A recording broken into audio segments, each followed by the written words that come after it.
All right. Okay, so welcome everybody. This is we're going towards the end, and looking forward to this next session with you, Craig. It's been great going through the Book of Mark, and please lead us as we go on now. It's been great being with all of you. I sometimes tell my students, I love you so much. I want to flunk you to make you come back next year. But of course, if I flunk them, they won't come back to my class next year. But anyway, uh, but no, it's great to be with you all. And um, I'm tempted to stretch this out so we can spend more time together. But I know we're toward the end. Normally, I like to leave off at an appropriate place to leave off, an appropriate place to start again. But today I'm going to be picking up actually in the middle of something which was more dramatic. We were at the climax of the gospel, at the crucifixion of our Lord. And, we've seen different responses to Jesus. We've seen the woman who anointed Jesus, who cared about his heart. But all of his male disciples, his closest friends, not only did none of them stay awake with him, but they abandoned him and fled. And so now he's alone, completely alone in the cross. The women have followed him to the cross. Some other people are mourning, but he's dying alone. Well, I mean, there's other people dying, but not deliberately with him. They're not his followers. And so on the cross, he's naked, which was the way they executed people back then. This was the most shameful form of execution. It was reserved usually for revolutionaries or slaves. Sometimes governors got away with doing it with other people, but never with somebody like a Roman. Well, actually, sometimes they did get away with it with Roman citizens, but it was illegal. But it was a shameful form of execution. It was normally reserved for revolutionaries and slaves. It was a form of death by slow torture. Another torture means of execution was to put somebody in a bag with a cat and a viper and a scorpion, wrap it up and put something heavy around it, throw it into the Tiber River so they would die by drowning. But that was a lot quicker than this. That might take a minute or two, I don't know, depending on how impervious to the water the bag was. But this was death by slow torture. Sometimes it took people 3 days to finish dying. You couldn't swat the flies away from your wounds if they had pounded nails in your hands. If you'd been, well, and actually they always scourged people beforehand. So no way to swat the flies away. You'd still have bodily wastes. They'd come out publicly. If you survived the blood loss, people usually died from dehydration. If they didn't die from dehydration, then ultimately having to pull up their their diaphragm to be able to breathe in that position, they would ultimately be asphyxiated. Roman law was that the execution squad would get any possessions on the condemned person's body. So, they cast lots, they divide the clothes among them. The execution squad may have been as few as 4 people. There was a unit called the contubernium of 8 soldiers. They would share a tent together when they were on the march, and normally about half of them would be sent for a work detail like this. So maybe 4 or so, maybe more if they were concerned about crowd control. The title would often be carried in front of the person or sometimes affixed to the cross, as here, the titulus, which would list the cause of punishment. And here are just some dice from the Roman period. They may have used this or something else to cast lots for Jesus' clothes. He was offered wine mixed with myrrh. Now,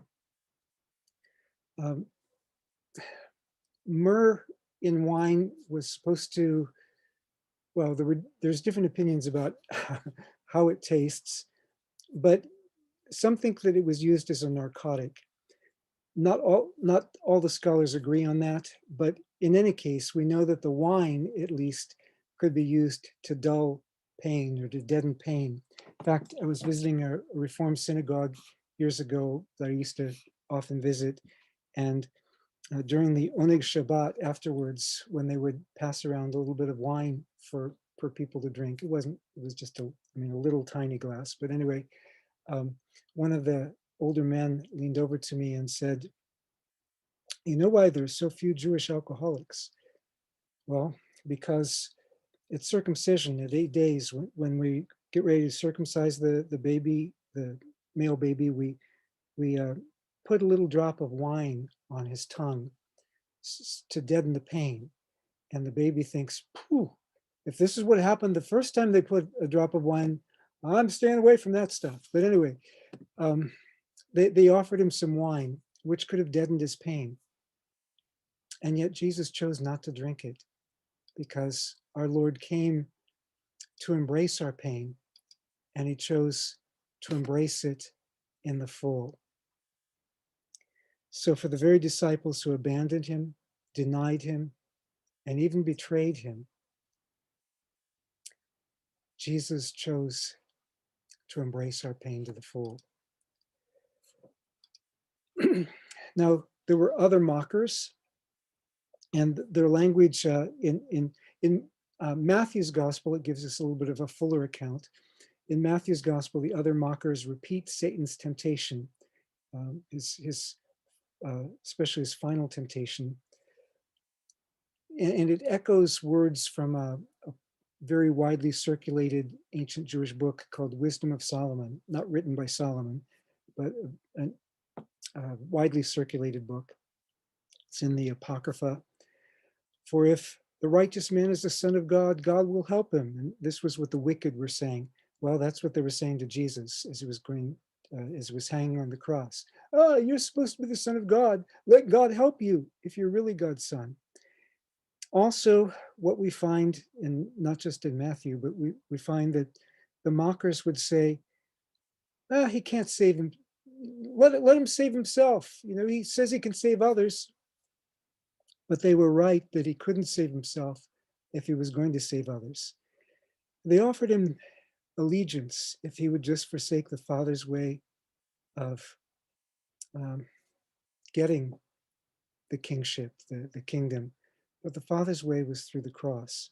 And it models discipleship for us too. Whoever wants to save their life will lose it.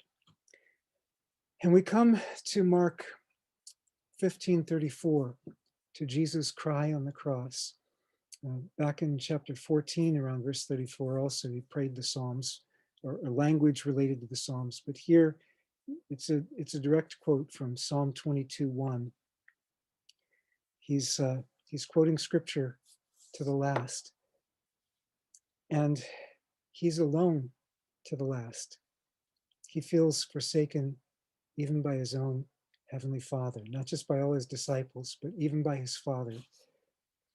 And yet, the psalm that he quotes, he knows the context. He knows that Psalm 22:1 starts on a note of abandonment, but ends with victory and God's deliverance.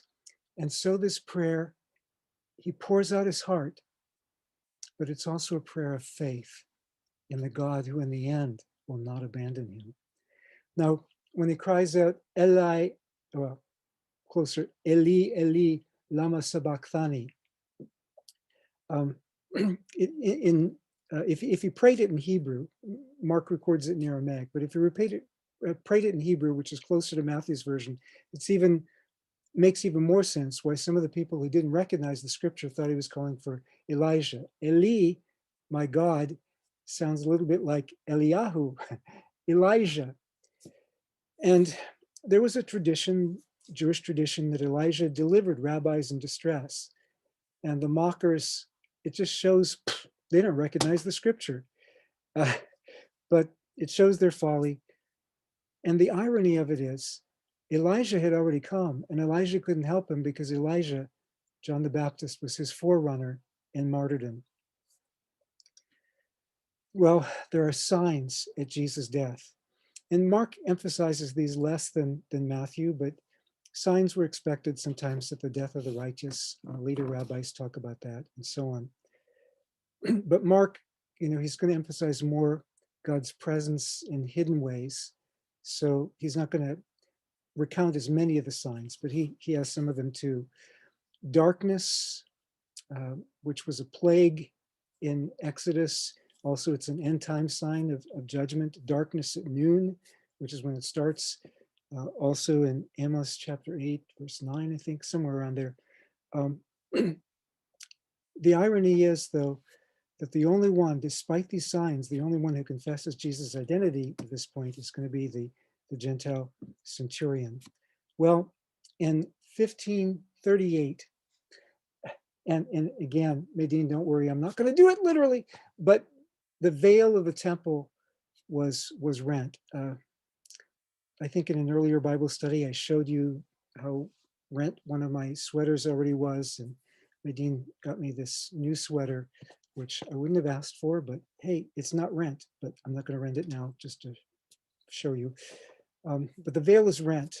And commentators sometimes debate, was this the inner veil separating the Holy of Holies from the priestly sanctuary, or was it the outer veil, which was huge and could be seen publicly by everybody? Well, in favor of the inner veil, if it's the inner veil, it would mean new access to God's presence now. And Hebrews chapter 10 and verse 20 seems to speak of that, by the new and living way that he opened for us through the curtain, that is, through the flesh of Jesus. When his flesh died, the veil of the temple was rent, because his body would become the new temple. Or was it the outer veil?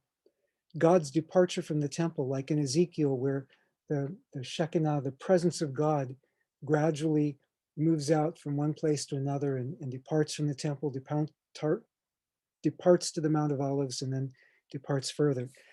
Well, maybe it's both. I mean, not that literally it was both that happened, but theologically, maybe both things happened. Mark's original non-Jerusalemite audience wouldn't know the difference between the two veils. And so the theological point comes through, whichever veil it was originally.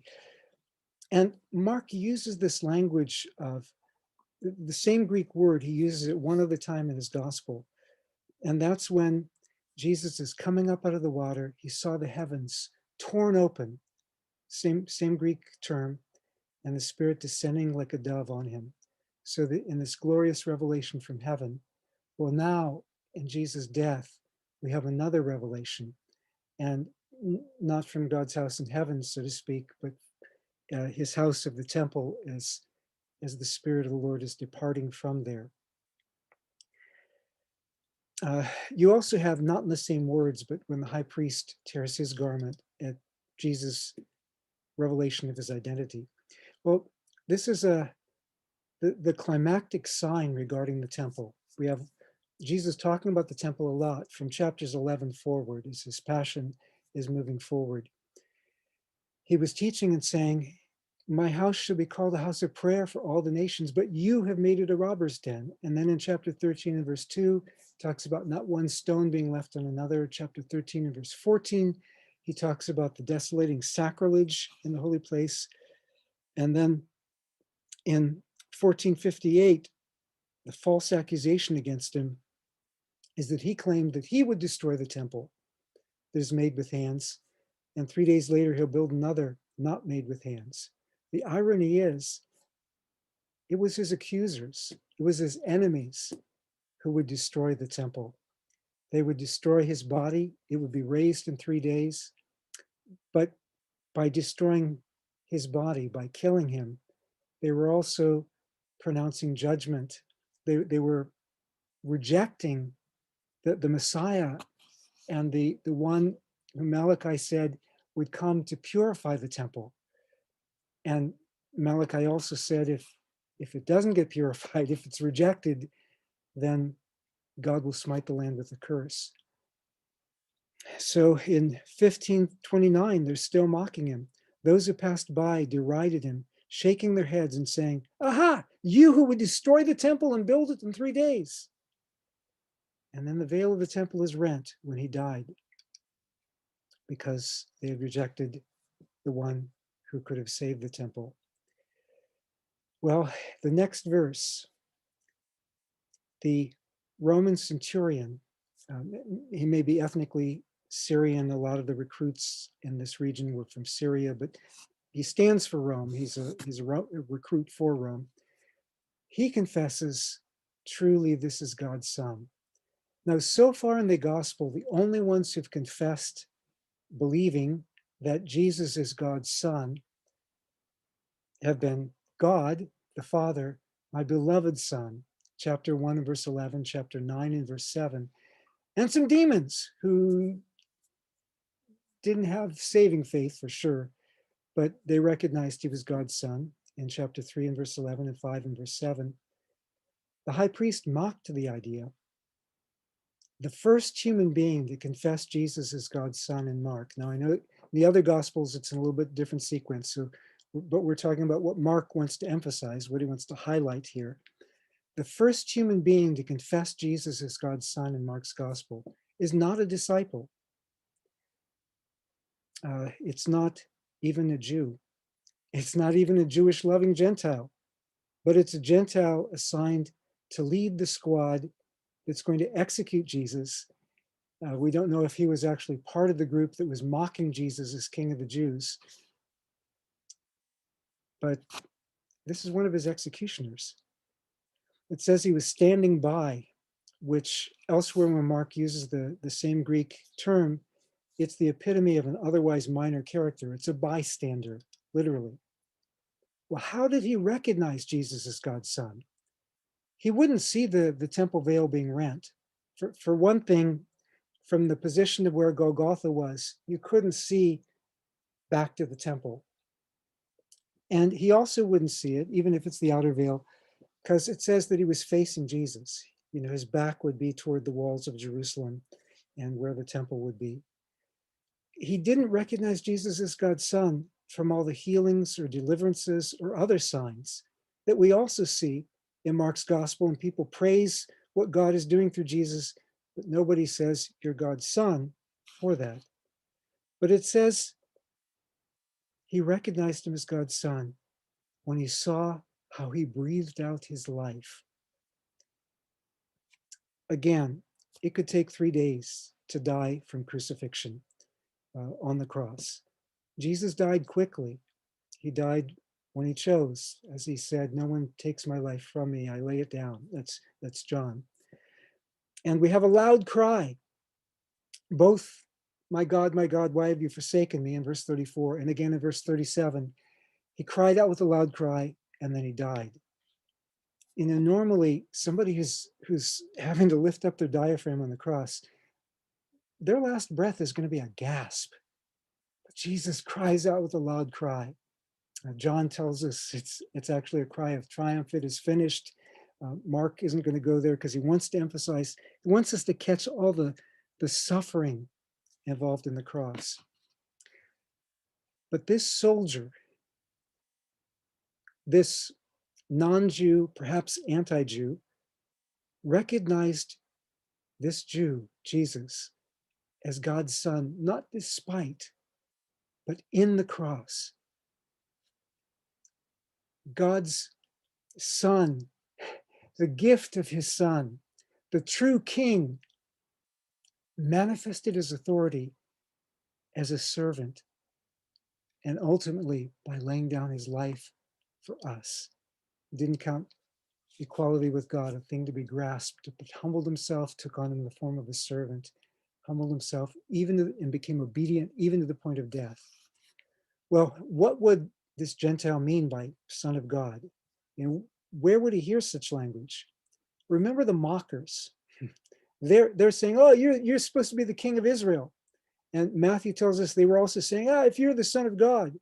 So he's heard it from the people who are mocking him. But when he sees how Jesus died, he recognizes this really was the Son of God. Now, Gentiles believed in a lot of gods and goddesses, but for one who was hailed as a king, who was also human, the emperor was called Son of God, even on his coins. This centurion, who is in a chain of authority that goes up to the Roman emperor, hails, confesses a different emperor, the king of the Jews, in the cross. The emperor reigned in power. Jesus was executed by Rome in weakness. Paul says that. The Messiah didn't come to crush Rome. He came to be crushed by Rome in our place. We move on now to the guardians of Jesus' body. There were two sets of guardians of his body, in a sense. There were the women. The male disciples were nowhere to be found by this point. We saw that last week as they abandoned Jesus. But the women followed him to the tomb. At least many of the women followed him to the tomb. And we're also going to hear about Joseph of Arimathea, the rich guy who made it through a needle's eye. Women followers. Now, these women followers are first named here. What we're going to see about them was they were very significant for Jesus' ministry historically, but again, Mark doesn't have room to tell us everything. He's keeping it concise, keeping things focused on, Jesus came to suffer for us. But, he's got Peter as the firsthand witness for this stuff. But when it comes to the cross, by this point, even Peter has abandoned him. So Peter has to tell Mark what he got from the women. The firsthand account was from the women at the cross and the beloved disciple. But again, Mark doesn't go into all that. He wants to remind us that the male disciples forsook Jesus. So as a whole, most of them did. So we've got, of the women's names, two of them are named Mary, which isn't too surprising. It was the most common women's name back then. And Salome was probably most common. So one of them happens to be named Salome, no surprise. These were among the women. So these weren't the only women who followed Jesus from afar. These are the ones that Mark names. Mark may name these three because all three of them witnessed both the crucifixion and the empty tomb. And both of the Marys also witnessed Jesus' burial at the empty tomb. So what these women were doing for him, they followed him and they provided for him. Literally, they served him. Well, who else followed before the cross?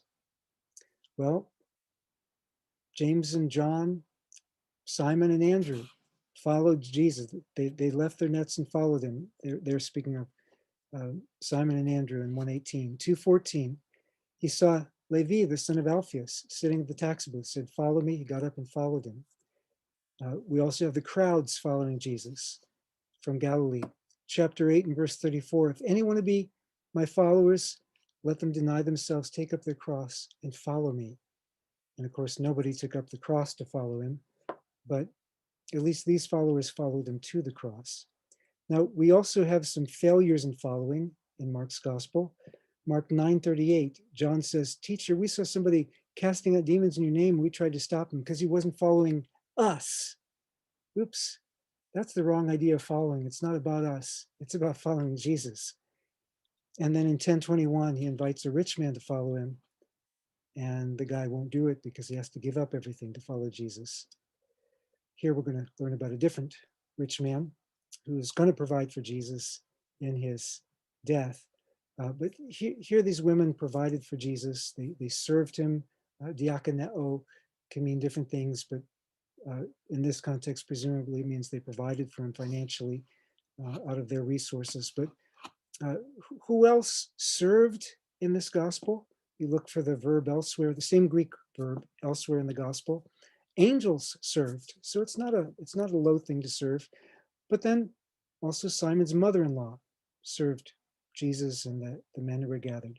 So maybe this is just an angel thing and a woman thing, right? Maybe it's not a guy thing. Maybe guys don't have to serve, huh? 10:45, the Son of Man came not to be served, but to serve and give his life a ransom for the many.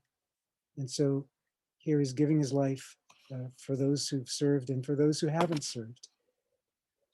And Jesus says for all of his disciples, the greatest is the one who serves. Well, these women had been doing better than some of the male disciples for a while. They followed after the men fled. Joseph of Arimathea, but don't get your hopes up too much for the women because it's not all going to be rosy after this. But Joseph of Arimathea, Romans usually let criminals rot on crosses, eaten by vultures or dogs.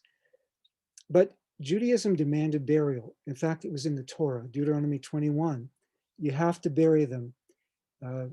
Once they're dead, you don't leave them on the cross overnight.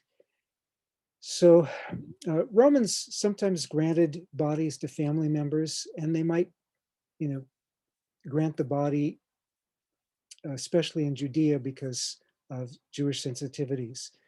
But somebody else asking for the body who's not a family member, that could be like he's identifying with the condemned. That could be like coming out of the closet as Jesus' disciple. So there was a rich guy who didn't follow Jesus. Here's a rich guy. He's going to be like a camel that makes it through the eye of a needle, because he actually risks his life to follow Jesus at this point. He goes to Pilate and asks for the body. And if you were publicly willing to identify with somebody who was executed on the charge of high treason, les maestas, claiming to be a king, you could be executed as his follower. That's one reason everybody else fled. Wealth wouldn't protect him. Governors liked to execute rich people so they could confiscate their estates. We know Joseph was rich. The tombs in the area of the Holy Sepulchre belonged to people with substance. And this is just a model of the terrain. It was in a rock quarry, an ancient rock quarry, which fits pretty well the stone that the builders rejected, saying, but Golgotha and the tomb were pretty close by. This is the traditional area of the tomb of Joseph of Arimathea on the Jerusalem model, not too far away. Early Christians preserved the accurate site of the Holy Sepulchre. This site, tombs were supposed to be outside the city walls. And it was outside the city walls when Jesus was crucified. But the people who reported remembering the site, their reports come from after the year 44. Nobody's going to make up something as late as 44, because after 44, the walls had been expanded. This was now inside the city walls. So this tradition of this site, maybe not the exact tomb, but in that precise area, probably goes back to within 15 years of Jesus' death. Here are some other first century tombs inside the Church of the Holy Sepulchre. And again, we know that these are first century tombs, so that says a lot. This guy's not actually dead in this picture that I got from Todd Boland, but it illustrates the size of the burial bench in some kinds of tombs. And here are just some pictures so you understand what the rolling stone on front of a tomb would look like. This is not the magazine we're talking about, but this is these are rolling stones. Here's an example of the size of the stones. And here is the interior of the place that's the traditional actual place where Jesus was buried. And, it's a great place to remember and to think about, although it's also important for us to remember that he's not there, he's risen. Well, there are no real parallels for Jesus' resurrection in antiquity. I mean, you have the dying and rising gods kind of theme where every spring, the blossoms would come back on the trees, and this was symbolized by rising vegetation deities. But the idea of a single, once for all, bodily resurrection, that was a Jewish idea, and it was for the end of the age.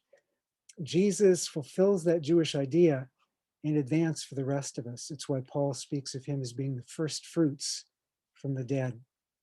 hundreds of witnesses, Paul tells us, sometimes many on a single occasion. And we have it in multiple sources about various witnesses. These were pretty credible. They were prepared to die for their testimony. Nobody retracted it. Otherwise, we'd expect the detractors to talk about that and say, yeah, so-and-so said they said that, but they made it up. We don't have any of that.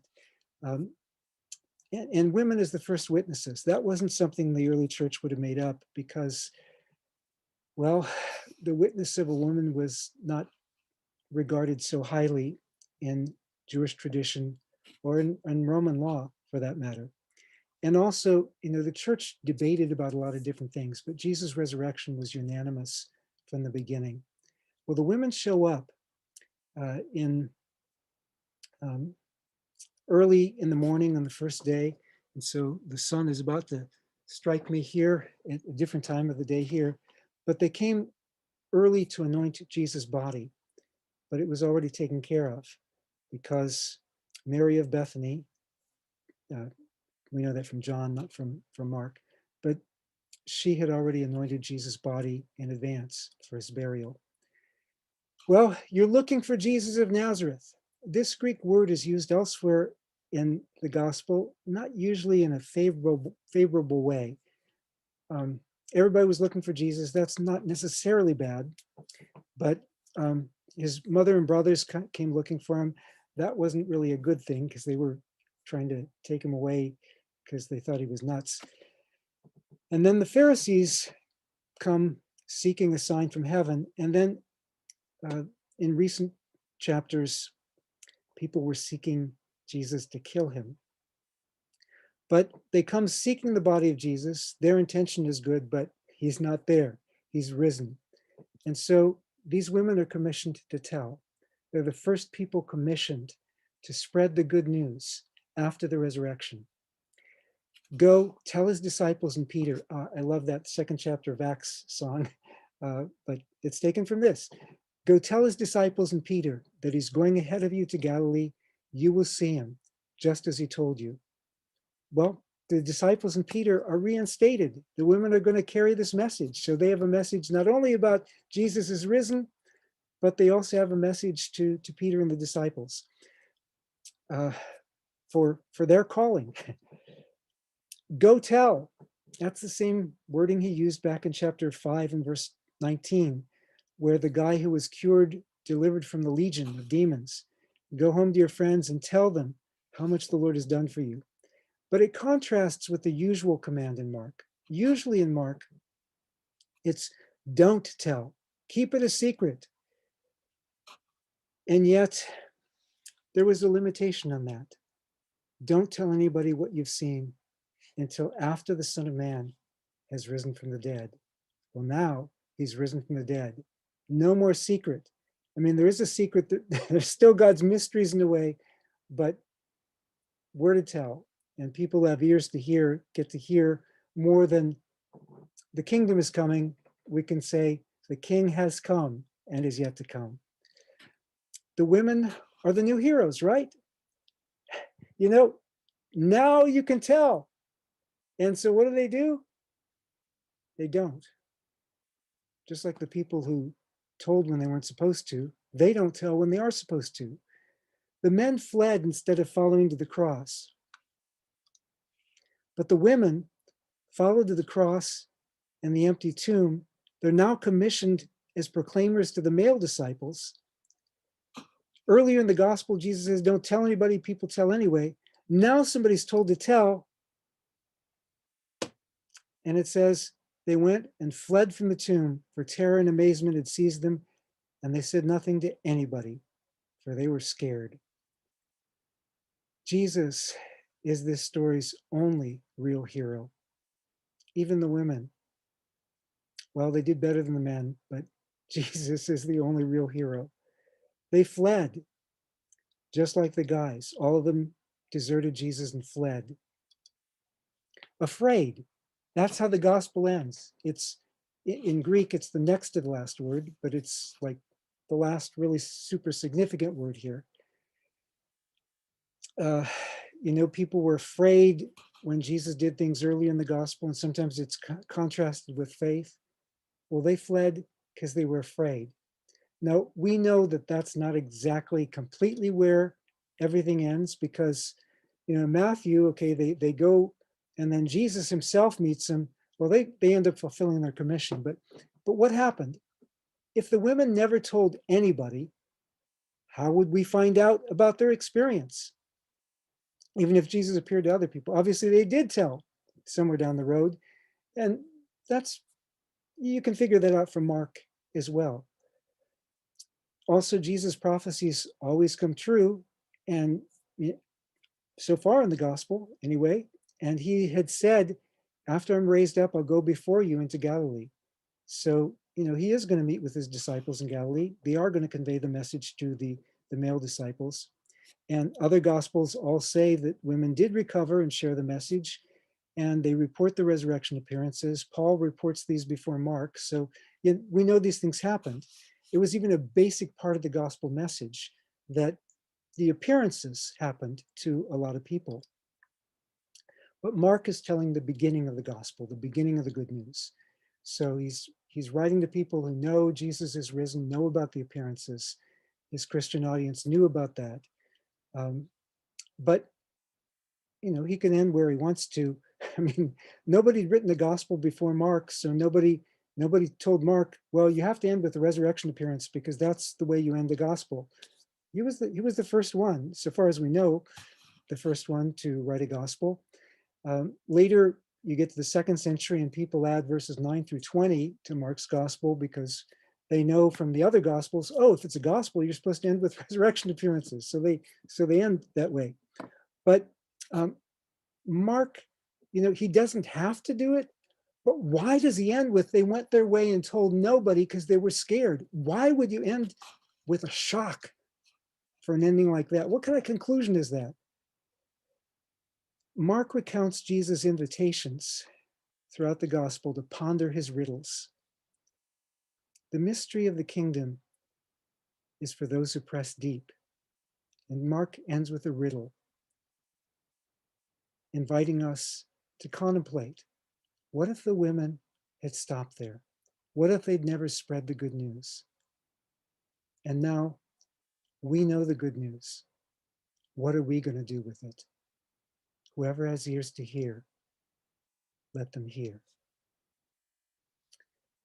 And I think I could show you the parallels among the Gospels or something, but I think that's a good place to stop and hand it over to you, Dwight. And we have finished the Gospel of Mark, unless somebody wants to do the appendix, which I think is from the 2nd century, but it's in the newer translations, it's either in a footnote or it's in brackets with a note saying most scholars think this was a later addition to it, but everything in it is biblical. I mean, you find it in the other gospels, and whoever did it did good work. But I think Mark really wants to end with the idea of suffering and the idea that we disciples are imperfect. Jesus is the only real hero, but we have the privilege, the opportunity to proclaim him to the world. Thank you.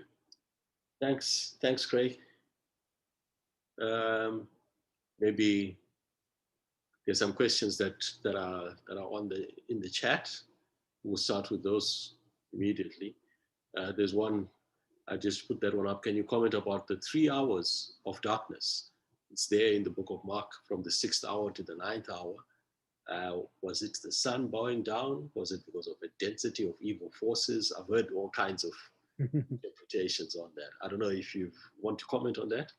Maybe figuratively it was bowing down, or I think in the Old Testament it's often a matter of judgment. It's a sign of judgment. So as the light of the world is dying, God is also showing his pleasure with what's going on in the world. I mean, we can talk about that. Now, in terms of what physically was happening, Luke uses language that could be regarded as an eclipse, but it doesn't have to mean that. in Greek, and the other gospels don't use terminology that means that. So, I mean, it doesn't have to be an eclipse. I think it could just be, dense cloud cover, but it was, uh, it came on the cross and stayed until Jesus was dead. Yeah, because an eclipse wouldn't last 3 hours. It's usually a few minutes, if I'm not mistaken. Yeah, and I don't think we have a record of an eclipse in the year 30, although Thallus, but he's quoted in a later Christian author, but Thallus was a pagan author who seems to talk about the sky going dark at that time. So maybe it went dark in more than one place, or maybe just it was widely known, or maybe Thallus heard it from Christians. Hard to know. Right. All right. Yes. Okay. That's a spiritual warfare question there about Jesus, whether there were demons that he would be fighting on the cross, whether they came back for him when he had cast them out, things like that. I don't know the specifics. The physical agony on the cross would be horrendous. The social agony of the shame, being abandoned by all the people he loved, and then feeling abandoned by his heavenly Father, that would be enough. But yeah, if he's bearing the sins of the world, if he's bearing our punishment in our place, I know that some people debate that. I think it's pretty clear in Paul's letters that Paul believed that, and I think First Peter believes that, and well, the people who knew Jesus best believe that, so it's good enough. I agree. But anyway, Jesus bearing our punishment on the cross, there may be other dimensions of anguish we don't know about. I think the depth of God's love displayed in the cross is so deep. Ephesians talks about how through the ages, all the ages to come, will be experiencing the depths of God's love, I think in deeper ways, going deeper and deeper in the infinite love that was displayed on the cross. So I guess we'll learn more.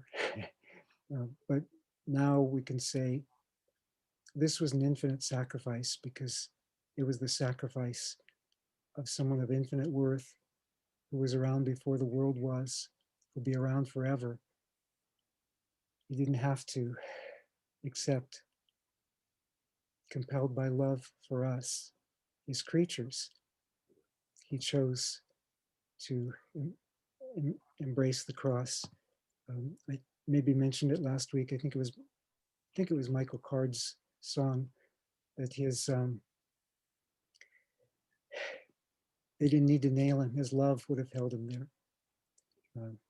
Well, usually they tied people whether they nailed them or not, but Jesus chose that destiny in submission to the Father and out of love for us. Drew was asking how difficult was it to roll the stone away, and so on. Yes. That's why I showed the picture of how big that that stone could be.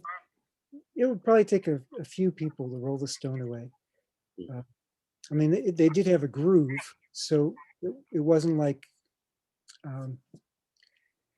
picking up the stone or something, but it would normally take a few men to roll it away.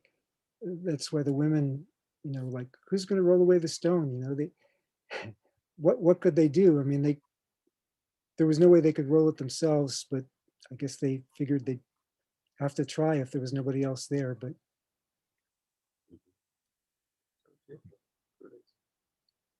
Right. I don't know if there are any more questions that are going to be in the chat there.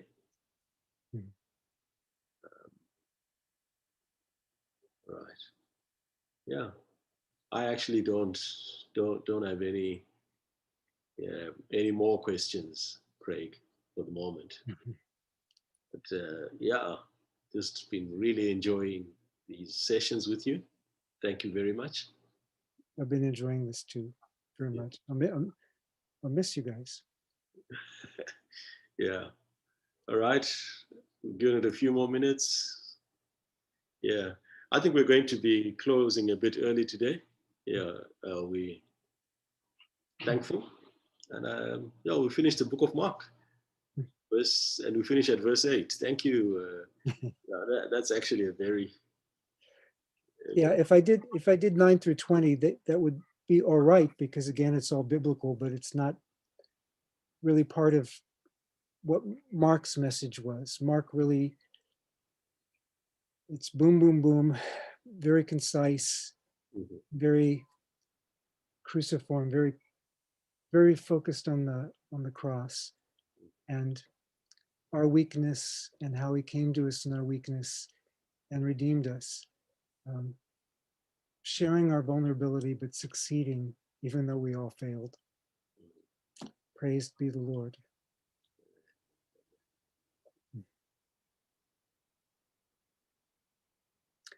There's a question about, do you think the late manuscript in any way reduces the core message taught in Mark? I think it's better to take Mark on his own terms, hear what his message is. It's all right to read it, you know.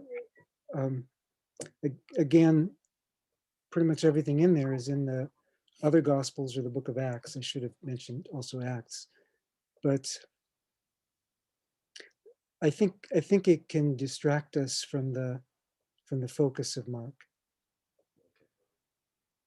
I suppose, I mean, if there's an author's intent and the author's intent was to end it at a particular point. Yeah, I think there's a reason why we have 4 different Gospels. I mean, they're all working from information about Jesus, but they're all giving us different perspectives. They're all inspired perspectives, but we need to hear each of those angles. I mean, we can mesh them all together. We can, learn more about Jesus with all of it together. Some things about Jesus when we blend it all together, but at the same time, it's important for us. And the church actually often missed this through history because with harmonizing it, we don't hear the distinctive, inspired message of each evangelist. We don't get, it's like you're seeing me in 2D right now, not 3D, but 3D is even better. And when we have the Gospels from the multiple perspectives that they give us, we get, I think we get more what the Spirit was inspiring each of those gospel writers to give us in their own contexts, and that's really important. Okay, great. Thank you very much, Craig, and God bless you. Enjoyed these sessions. Thanks.